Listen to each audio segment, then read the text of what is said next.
Tengo una noticia importante de última hora. Michael Saylor, a través de su empresa MicroStrategy, ha comprado 7.420 Bitcoin.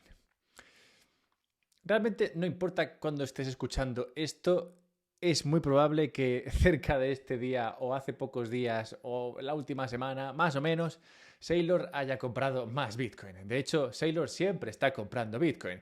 Ha comprado 169 Bitcoins, 11.000 Bitcoins, 3.000 Bitcoins, 850 Bitcoins, 2.300. Desde 2020, cuando consiguió montárselo para empezar a comprar Bitcoin para la tesorería de su empresa, ha efectuado más de 40 compras. Y no compras cualquiera, no compras como las que podemos hacer tú o yo, sino compras de siempre cientos, miles de Bitcoin. En marzo de este año, como todos sabemos y recordamos, Bitcoin hizo máximos históricos y desde entonces no se ha acercado más a estos niveles. 7 meses de lenta pero progresiva caída para encontrarse actualmente a casi un 20% del tope marcado. ¿Qué ha hecho Saylor? Mientras tanto, ¿acaso crees que ha llorado? ¿Acaso crees que se ha lamentado, que ha estado ahí? ¡Ay, ay, ay! Que Bitcoin no sube. No, lo que ha hecho ha sido comprarse 50.000 Bitcoin más. Desde el 11 de agosto de 2020 hasta hoy, las tenencias de Bitcoin de su empresa han crecido sin freno hasta las 252.000 Bitcoin. Bueno, sin freno, no, pues es verdad que en el año 2022 apenas compró 8.000 Bitcoin. Y eso es porque en ese año Bitcoin cayó un 66%. Visto así, comprar 8.000 unidades de algo que está cayendo como una piedra, tiene bastante mérito. A Saylor, por tanto, como es obvio, como es lógico, como espero que esto haya ilustrado, le encanta Bitcoin, de esto no hay duda, pero hay mucha gente a la que le gusta Bitcoin y no ha sido capaz de ejecutar una estrategia óptima para adquirir todo el Bitcoin posible, que a veces con deuda es muy fácil comprar mucho, sin quemarse. Pues Saylor lo ha hecho y hasta ahora al menos no ha quebrado. Y por esto me parece que es muy interesante abordar, estudiar, comprender, analizar el modelo de Michael Saylor, el modelo que él emplea para estudiar, para valorar Bitcoin, ese modelo que le ha permitido comprar en las duras y en las maduras. Así que nada, dale like si conoces a Laura y veamos esto.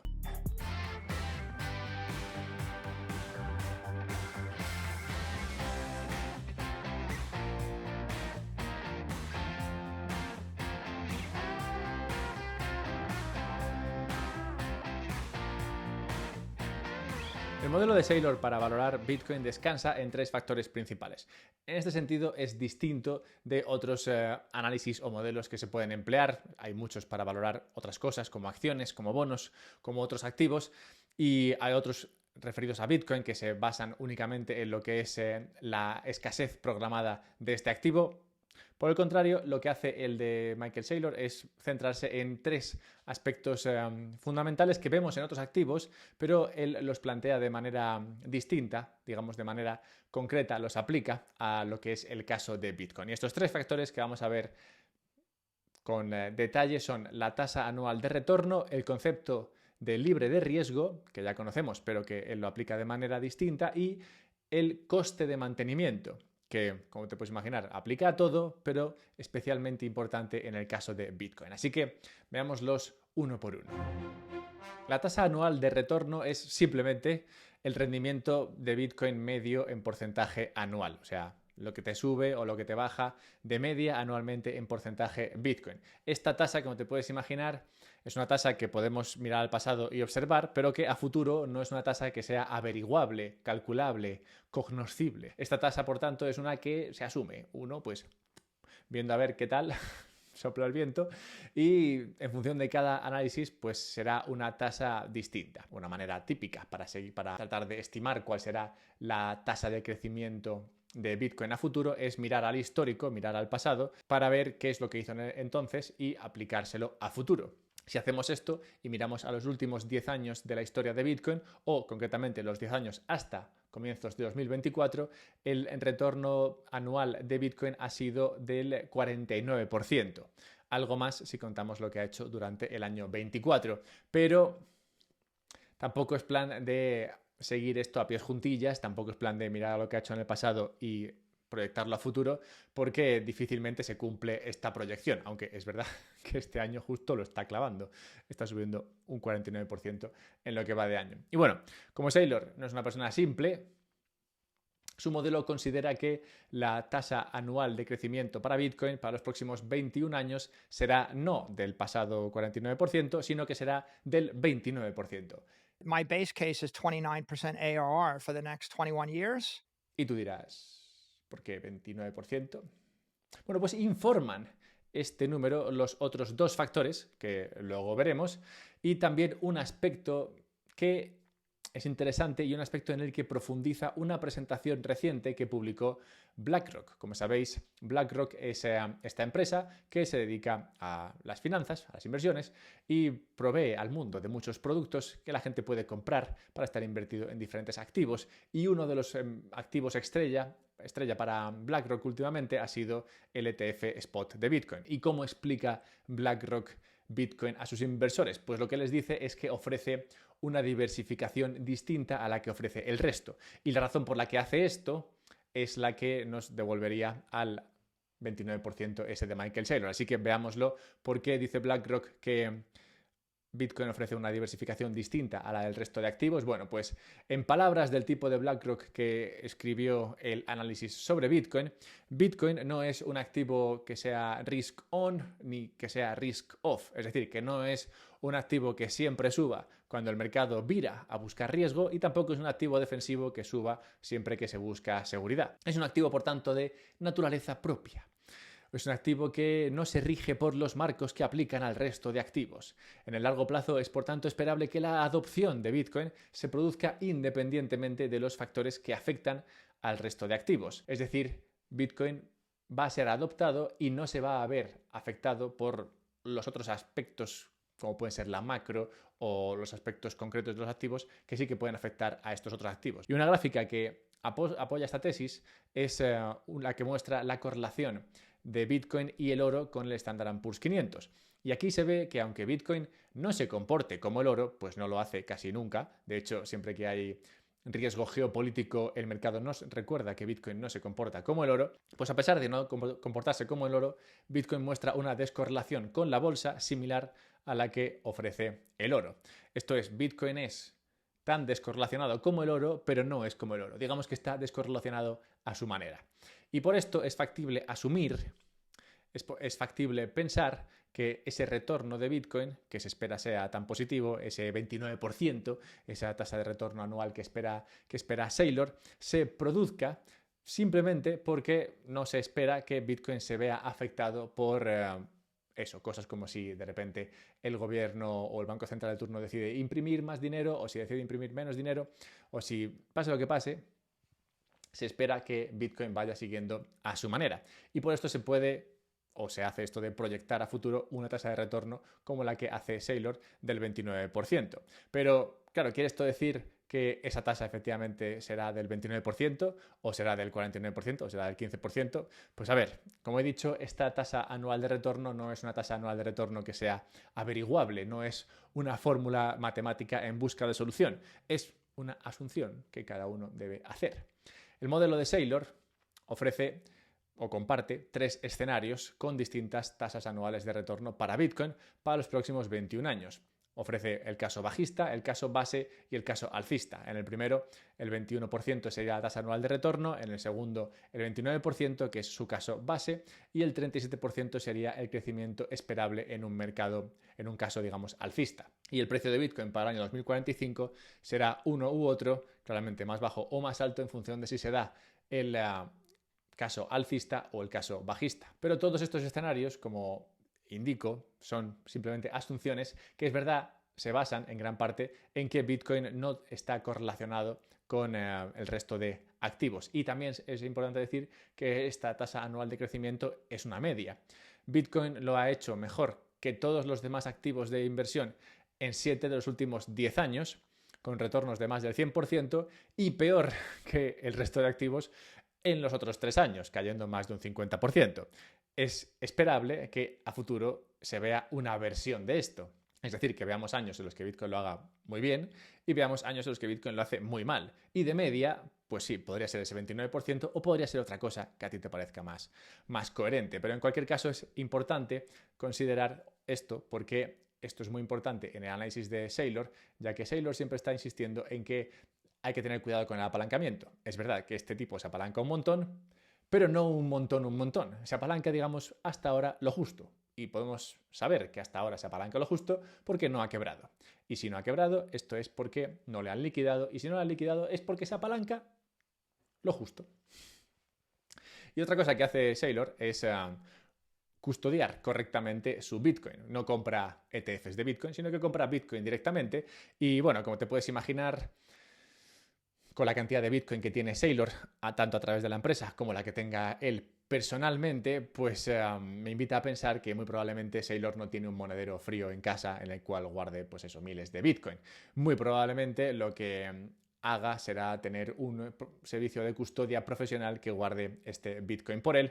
Así que una buena cuña publicitaria aquí sería hablar de, oye, sistemas profesionales de custodia. Pues puede ser que tú no tengas miles de Bitcoin, como sí que puede tener Saylor, pero incluso si tienes cientos de miles de euros en Bitcoin, pues ya empieza a ser interesante el montarte un sistema de custodia más profesional, sobre todo si no te sientes muy cómodo guardando pues eso, miles de euros en Bitcoin en un monedero frío en casa o en casa de tu tía o algo así, ¿no? Entonces, para esto salió o nació OnRamp, que es un servicio profesional de custodia que no implica que tú cedas la custodia de tu Bitcoin a una persona o a una empresa tercera, sino que lo que hace OnRamp es que crea un sistema de multifirma en el cual emplea a varias empresas, 3 empresas concretamente, de manera que ninguna de ellas tiene el control sobre tu Bitcoin, pero todas, digamos, custodian tu Bitcoin por ti. No obstante, eres tú el que controla ese Bitcoin, pues eres tú el único que tiene la posibilidad de poner de acuerdo a las 3 empresas para que ellas hagan las firmas para conseguir mover tu Bitcoin. Así que es un sistema de custodia que te permite tener el control sin tener que cederlo y un sistema que al tiempo es profesional usando a empresas en diferentes jurisdicciones que te permiten, pues eso, la custodia más profesional de tu Bitcoin para que estés un poquito más tranquilo, que imagino que es lo que hará Saylor. Bueno, si te interesa, échale un vistazo y si lo haces, usa el código que está en la descripción o aquí en la pantalla y así tendrás bastante dinero de vuelta. No es un servicio muy barato, como te puedes imaginar, es un servicio profesional, pero es verdad que te dan un buen descuento y si usas el código que yo ofrezco. Así que, dicho esto, veamos ese segundo factor. Y este segundo factor que afecta o que emplea el modelo de Saylor es el concepto de libre de riesgo. El concepto libre de riesgo se acuñó para referirse al rendimiento ofrecido por los bonos de los gobiernos.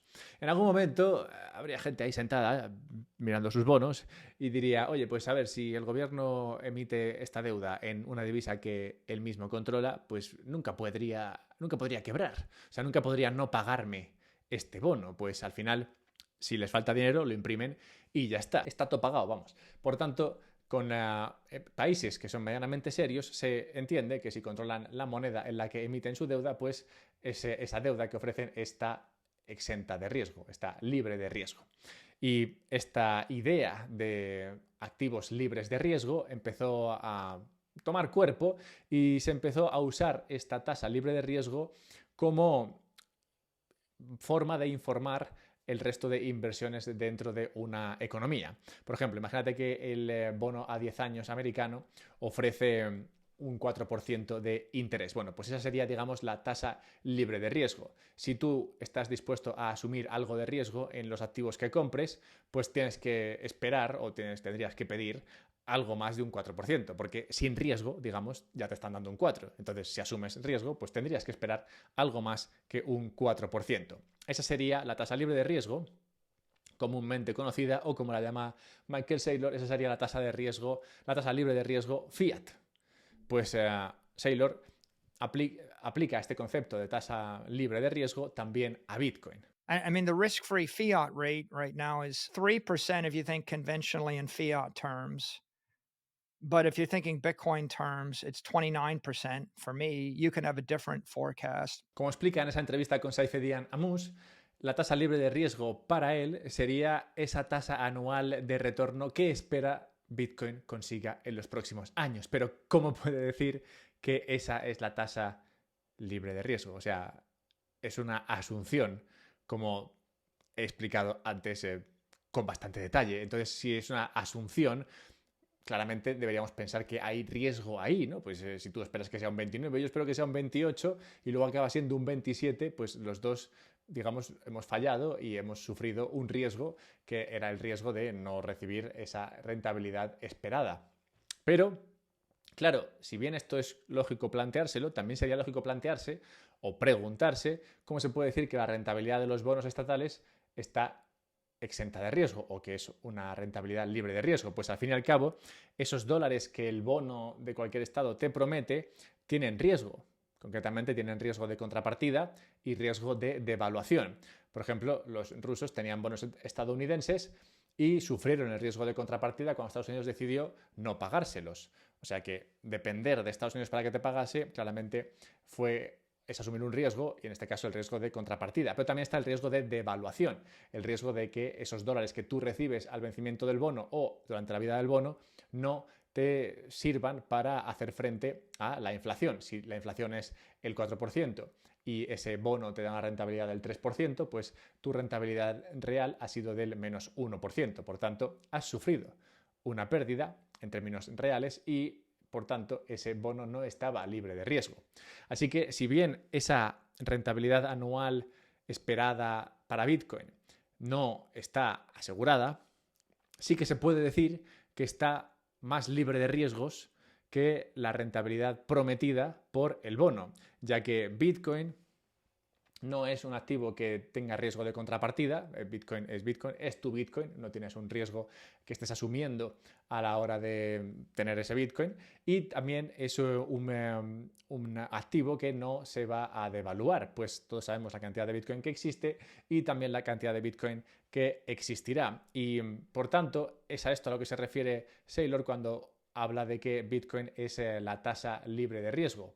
La tasa libre de riesgo dentro del mundo Bitcoin, ya que si tú estimas que la rentabilidad que te va a ofrecer pues es del 10% o del 15%, pues acertarás o no acertarás, pero claramente esa tasa está libre de riesgo en el sentido de que sea la que recibas, no vas a dejar de recibirla porque un tercero decida que no debes recibirla o porque cuando la recibas esa rentabilidad haya sido devaluada por creación de más Bitcoins. Y esta tasa es la que Saylor usa para decidir cómo invertir en el mundo su dinero. Can you guarantee me 29% ARR risk-free? And another way to say it is that's the risk-free rate. So can you give me 39% with no additional capital required for the next 21 years? Así, si le ofrecen inversiones que le dan el 10% o le prometen el 10%, pues dice 10% frente a Bitcoin al 29%, que yo espero que me rente, pues no me merece la pena. Y así es como toma decisiones, que al final es como todos deberíamos, y creo que hasta cierto punto tomamos decisiones. Así que veamos ahora ese tercer factor dentro del modelo de Saylor. Todos los activos tienen un coste de mantenimiento y este coste de mantenimiento es ese tercer factor dentro del modelo de Saylor y es un factor importante, pues este coste de mantenimiento es, en su opinión, esencial para calcular lo que se conoce como la vida útil de un activo. Él la llama a esta la primera ley del dinero y concreta que la vida útil de cualquier activo es igual al valor del activo, es decir, el precio que tenga el activo en el mercado ahora mismo, dividido por su coste de mantenimiento. Todos los activos cuestan algo mantenerlos en la cartera, ya sea porque tengas que pagar una custodia porque te los guarden, ya sea porque tengas que pagar impuestos, ya sea porque tengas que hacer frente a otras regulaciones o ya sea porque se sufran una devaluación, sea lo que tengas en tu cartera como activo o lo que tengas, por ejemplo, casas o coches o lo que sea, todos estos activos sufren un coste de mantenimiento. Y Saylor hace un exhaustivo estudio de los distintos activos en los que puedes depositar tu riqueza, dividiéndolos entre activos financieros y activos reales. De esta manera, empezando por los activos financieros, estima que hay activos como el peso argentino que cuando tiene una inflación del 50%, ahora por suerte ya no la tiene, pero bueno, cuando la tiene del 50%, ofrece una vida útil de apenas 2 años, pues se divide entre ese 50% de coste de mantenimiento. Otros como el dólar, con una inflación monetaria del 7%, tendría una vida útil de 14 años. Cuando digo inflación monetaria, aquí es importante diferenciarla de la inflación que normalmente se reporta, que sería el IPC. Inflación monetaria, a lo que se refiere aquí, es a la cantidad de nuevo dinero que se crea, que es verdad en los últimos años, bueno, 100 años o así, está de media en el 7%. Esa sería la inflación a la que se ve sometida el dólar. Inflación monetaria, inflación como se conocía antes y no el IPC que calcula, bueno, quien sea. Luego estaría, por ejemplo, los hedge funds, que sería otro activo en el cual tú podrías invertir tu dinero, y estos tendrían una vida útil de unos 25 años, habida cuenta que te cobran comisiones por gestionar tu dinero. Entonces, como tienes que quitar de la rentabilidad esa comisión, la vida útil se queda en unos 25 años. Luego estarían los bonos del Estado, que compensan solamente en parte la devaluación, pues más veces que no te compensa tener bonos en tu cartera para tener rentabilidades reales. Y por esta razón, la vida útil de estos bonos se estima en unos 30 años. Y luego estarían los fondos pasivos, que son aquellos que invierten en el índice general de la bolsa y lo hacen costando muy poco dinero, normalmente un 1%, y al tiempo te suelen rentar más o menos lo mismo que el crecimiento monetario, un 7% de media, y por tanto su vida útil se estima en unos 100 años. Este sería, digamos, el ganador dentro de los activos financieros, el activo financiero que mayor vida útil tiene. Y luego analiza los activos reales que, digamos, siguen una línea similar. Empieza con los coches caros, que tienen una vida útil baja debido a que tienen que hacer frente a seguros, mantenimiento. También el inmobiliario, que tiene una vida útil de 17 años, por lo mismo, ya que tienes que hacer frente a seguros, mantenimiento, impuestos. Luego pasaría a la plata y el oro. La plata tendría una vida útil de 22 años por culpa de la inflación, y el oro de 62 años, también por culpa de la inflación. Y luego estaría cosas como el arte, la tierra, los ranchos, cosas que hay en Estados Unidos, y los palacios de la corona, que en el caso inglés se han mantenido libres de ocupación y de impuestos durante 958 años, y que por tanto ganan aquí con una vida útil de unos 1000 años. Bien, ¿por qué este análisis de las vidas útiles de los diferentes activos? Bueno, pues porque es importante tratar de hacer un ranking de los diferentes activos en los que tú puedes depositar tu riqueza.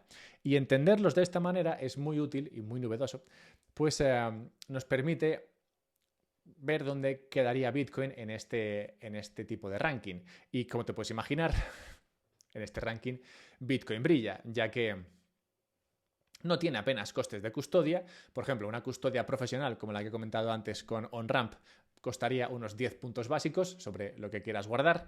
La custodia personal usando un monedero frío, yo te recomendaría Bitbox si estás buscando uno. Bueno, pues 2 sponsors por uno en este vídeo. Bueno, pues si tienes la idea de hacerte con un monedero donde guardar tu dinero, pues te puedes comprar una Bitbox y ahí el coste sería pues de un punto básico sobre tu capital, más o menos, o sobre tu riqueza. Vamos, que es un coste irrisorio de custodia. Luego aparte tiene impuestos, es verdad, Bitcoin, las ganancias tienen impuestos, pero son voluntarios. Pues puedes decidir no reportarlas o puedes decidir irte a otro sitio con tu dinero y allá te busquen. Oh, yeah, my Bitcoin, I lost it in a boating accident. Y tampoco es fácilmente extraíble a la fuerza. Tú te puedes ir del país en el que estés y donde te piden impuestos y te llevas tu Bitcoin y ¿qué van a hacer? Pues nada. Así que, aunque tiene estos costes de mantenimiento, son voluntarios, así que realmente no los tiene. Y bajo este marco de pensamiento, Saylor asigna un valor útil a Bitcoin como uno que no sufre devaluación, como uno que no sufre confiscación, como uno que tiene un coste casi irrisorio de custodia y no sufre deterioro debido a su carácter digital, de unos 1000 o 10.000, 100.000 años. Bueno, esa sería la vida útil de Bitcoin en opinión de Michael Saylor. Como digo, debido a que Bitcoin no tiene un coste de mantenimiento alto, básicamente no tiene coste de mantenimiento, y por tanto esto hace que su vida útil se vaya prácticamente al infinito. Al final depende de cómo de bien lo sepas custodiar, o de cómo de bien le vaya al custodio que tú uses, o de quién lo esté empleando. Este es el modelo que sigue Saylor y por tanto nos lleva a pensar, o nos lleva a comprender por qué en su forma de entender el mundo, el único curso de acción óptimo es comprar todo el Bitcoin que puedas, eso sí, sin poner en riesgo tu posición debido a su inherente volatilidad, es decir, que no te liquiden. Y este modelo es el que le hace, como digo, comprar en todo momento Bitcoin y todo el que pueda, y también el que le hace capaz de inspirar comentarios legendarios como el que hizo en una entrevista con Laura Shin. If you have the superior asset, it's going up forever, Laura. Forever. Es ciertamente un modelo bastante original que además ha hecho público, así que puedes jugar con él si quieres, puedes probar tus propias asunciones, puedes jugar a ser un país en deuda, un país rico, a ser una corporación, una institución, una persona individual y ver a ver cómo te irá de bien en función de si quieres tener un 10% en Bitcoin o ser maxi en Bitcoin o ser super maxi en Bitcoin, como sería él. Así que nada, puedes jugar con este modelito y poner tus propios números, a ver a qué conclusiones llegas. Pero bueno, antes de ir a hacer eso y echar la tarde jugando a ver cómo de rico esperas ser con Bitcoin cuando pones ahí, no sé, un crecimiento anual esperado del 60%, pues nada, déjate un comentario por aquí, a ver qué opinas de este modelo. Y nada, suscríbete también a la newsletter para recibir mails cuando no estoy de baja por paternidad, cosa que irá acabándose poco a poco, pero todavía estoy un poco en ello. Así que suscríbete en la newsletter para recibir estos mails. Esto puedes hacerlo en la página web del podcast. Y nada, pues he pasado un buen día echando numeritos a ver cómo de ricos seréis en el año 2045.